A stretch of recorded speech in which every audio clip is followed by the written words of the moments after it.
नर्मदा, माँ गंगा, क्षिप्रा, सरयू, मंदाकिनी, गोदावरी, कृष्णा, भारत की भूमि की जितनी पवित्र नदियां हैं, भारत की भूमि की जितनी पवित्र नदियों का उद्गम है, भारत की धरा पर जितनी पवित्र नदियां प्रकट हुई हैं, यह कोई संसार सागर में मृत्यु लोक में ऐसे ही प्रकट नहीं हो गई।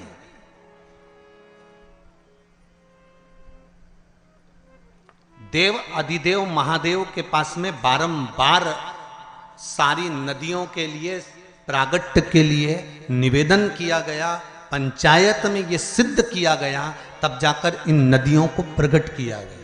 और एक बात अपने जीवन में उतार कर रखना, जितनी पवित्र नदियों में आप स्नान के लिए जाओ, जितनी पवित्र नदियों में आप स्नान करने के लिए जाओ, आपसे करबद्ध हाथ जोड़कर निवेदन है कि उन नदियों की पवित्रता पर कभी दाग लगाकर मत आना। परंतु आप और हमने सारी पवित्र नदियों को गंदा कर कर रखा, सारी पवित्र नदियां।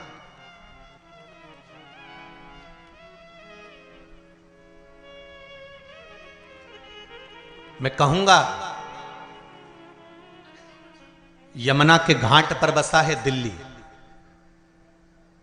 दिल्ली कहां पर बसा हुआ है? यमुना के घाट पर बसा हुआ है। आगरा यमुना के घाट पर बसा हुआ है। मथुरा और वृंदावन यमुना के घाट पर बसा हुआ है। बड़े बड़े तीर्थ मां नर्मदा के घाट पर बसे हुए हैं। बड़े बड़े तीर्थ मां गंगा के घाट पर बसे हुए हैं। बड़े बड़े तीर्थ मां कृष्णा के घाट पर बसे हुए हैं, गोदावरी के घाट पर बसे हुए हैं। ये पवित्र पवित्र नदियां जिनको देवता स्वयं अपने लोक से लेकर मृत्यु लोक में आए हैं। एक भी नदी इस भूमंडल पर नहीं थी, परंतु कहीं शंकर भगवान ने कहा, कहीं देवी ने कहा, कहीं सूर्य ने कहा, कहीं किसी ने कहा, सबने कहीं ना कहीं इनकी आराधना करी है और इनको मृत्यु लोक पर लाने के लिए अथक प्रयास करा, अथक प्रयास। अगर आप शिव पंचायत की कथा को सुन रहे हो तो अपने जीवन में एक बात उतार कर रखना कि शिव पंचायत में एक एक नदियों के उद्गम की कथा का वर्णन है महाराज। और सारे देवताओं ने घोर तप कर कर, घोर घोर तप कर कर इन नदियों को पृथ्वी पर लेकर आए, भूमंडल पर लेकर आए। और नदियां जब भूमंडल पर आ गई, जरा विचार करिए, हजारों हजार वर्ष तक ऋषियों ने, संतों ने, साधुओं ने, देवताओं ने तप साधना करी, तब ये नदियां पृथ्वी पर आई। और पृथ्वी पर आने के बाद ये नदियां इतनी पवित्र रही।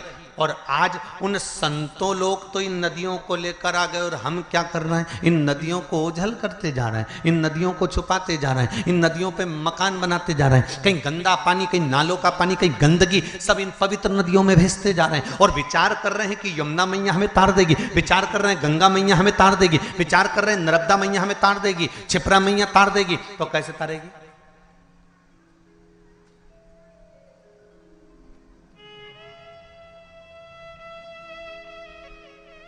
आपके जीवन को सुख देने के लिए।